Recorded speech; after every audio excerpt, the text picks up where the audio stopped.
Hey everyone, and welcome to this video.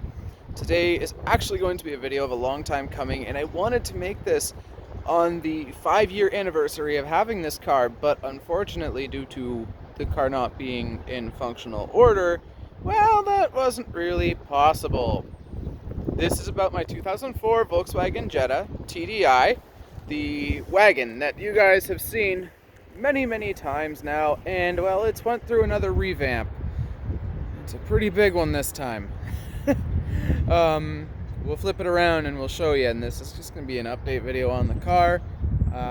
It's working again now, thankfully. Hopefully it stays that way because fuel prices are ridiculous here. But yeah, we'll turn the camera around and we'll take a look at it. Bam! Yes guys, she is lifted now, and I've talked about lifting this car for years and years, and finally I did it. Now, let's turn the brightness up a little bit. We will, and it goes right back down, whatever. So, the story behind why I lifted it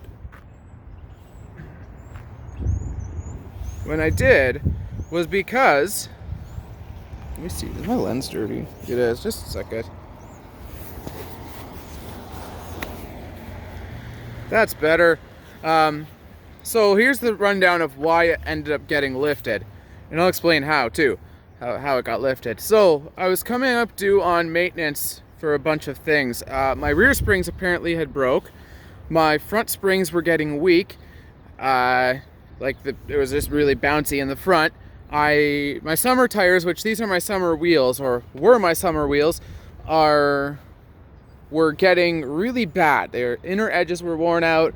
The strut bushings up here were bad. So what I did instead of getting new struts that were OEM, new springs in the back, which I was very disappointed to find out they were broken because they weren't that old, and on top of the fact that I needed new summer tires, I also was on the last winter for my winter tires.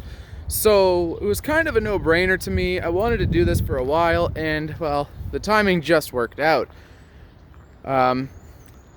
It is actually Jeep springs. For all four corners are Jeep XJ springs. And for tires, I put on Falcon Wild Peak ATs. They are a snow tire rated tire too, so I have a snow tire rated not snow tire, but I didn't get to drive it this winter at all. The one time I did, it didn't really work.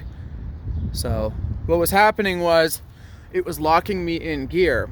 So the slave, I do believe, failed, and then the master cylinder got replaced at the same time, but it turned out the master cylinder had another leak because I don't know how, but it leaked again. A brand new one. Whatever. It's fixed now. And it still continued to do it the odd time, but it was only when it was really cold out.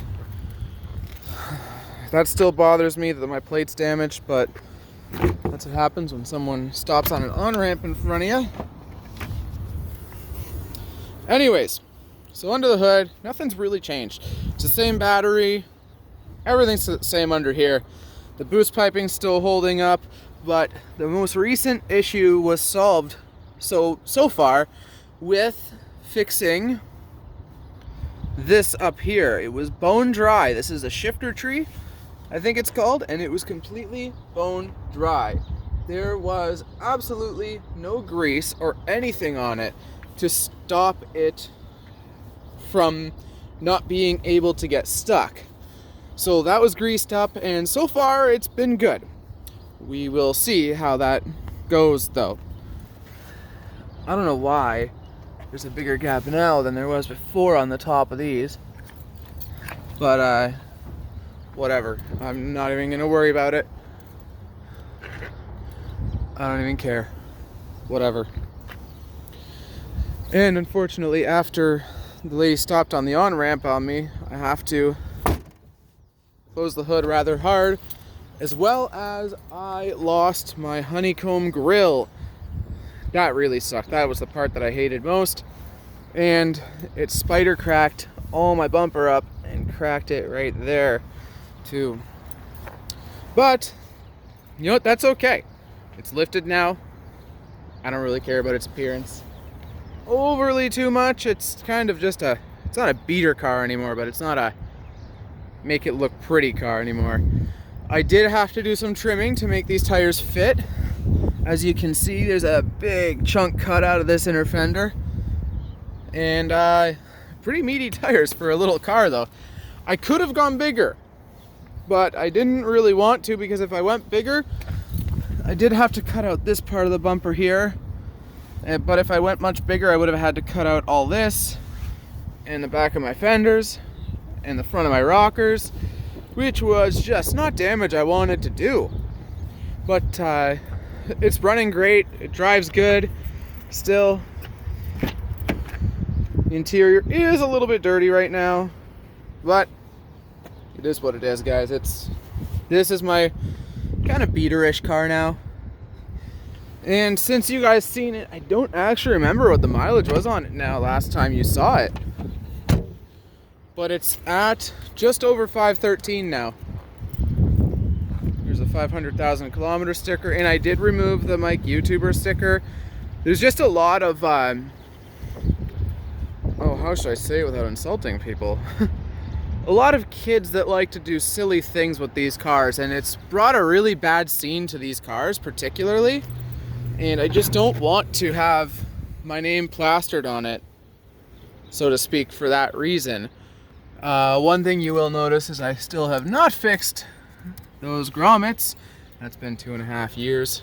Honestly, I probably won't fix it. There is a cinder block back here, and there's a story for that. These Jeep springs in the rear are very, very stiff. So that actually settles the rear suspension a little bit. And I do, excuse the mess, I had to clean it up a little bit, but it is what it is. And I need to fix this too. I just need to reattach that. I've really neglected this car in the last year. It's, I got the truck and I kind of forgot it existed. Yeah, it's just, that's how it goes.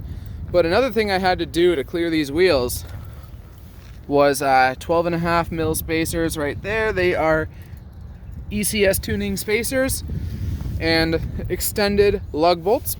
And in the front, you'll notice I also have spacers. These are 17.5 millimeter. And as you can see, there's not much room between the tire and the strut. So I definitely needed spacers to clear them. And I have a feeling I'm gonna lose my inner fender someday too, because that is not held in with anything anymore. What happened to those? I wonder if my tire bit it and pulled it off, because those were just in with little clips, I think. I don't know. We'll find out. I do have some new parts for this car that I actually got 1.5 years ago. New headlights. Those will go in soon. And I need to go get an alignment. But, yeah. I'll show you the mileage of it, and in the back seat too, I guess I'll show you. It's still as nice as the back seat's ever been. That hole's been there since I got this leather. And the tint is really dark back here. Like, stupid dark. But the rust is starting to come through after 2.5 years. It has been driven through salt. I'm not too worried about it anymore, guys. I'm gonna keep it as long as I can, but and I love the car still, but as you can see, my door sag is getting pretty bad. I mean, 513K on it though, like, it's done pretty good. It's due for a detail. This double din radio, this Pioneer radio, has been fantastic. I haven't had a single issue with it, and yeah, one thing I do regret is this tint strip here being so far down, is I put this tint strip on back when I had stock seats, not these GTI seats. And when I had the stock seats, they were collapsing on the driver's seat. So I sort of set this so that it would block the sun where I was sitting. But now these GTI seats, well, these GTI seats don't sit low anymore. They actually have support in them. So the tint strip's kind of low. I'm not going to redo it. I'm just going to leave it alone. But it's kind of a nuisance. Anyways, yeah, it's still stage 2 tune, Bully stage 3 clutch, VNT 17 turbo. I don't know what else to tell you. I haven't really done anything to it. It's been pretty reliable, aside from the random clutch issue where it wasn't disengaging, which should be solved now, hopefully. I have put a total of 205,000 kilometers on this car, so it's been with me a long time. And, well, here's to 205,000 more, hopefully. I'm going to end off the video here, but that's just an update on this car here. Thanks for watching. If you enjoyed this video, please hit that like button, as well as subscribe for more. Have a great day, everyone.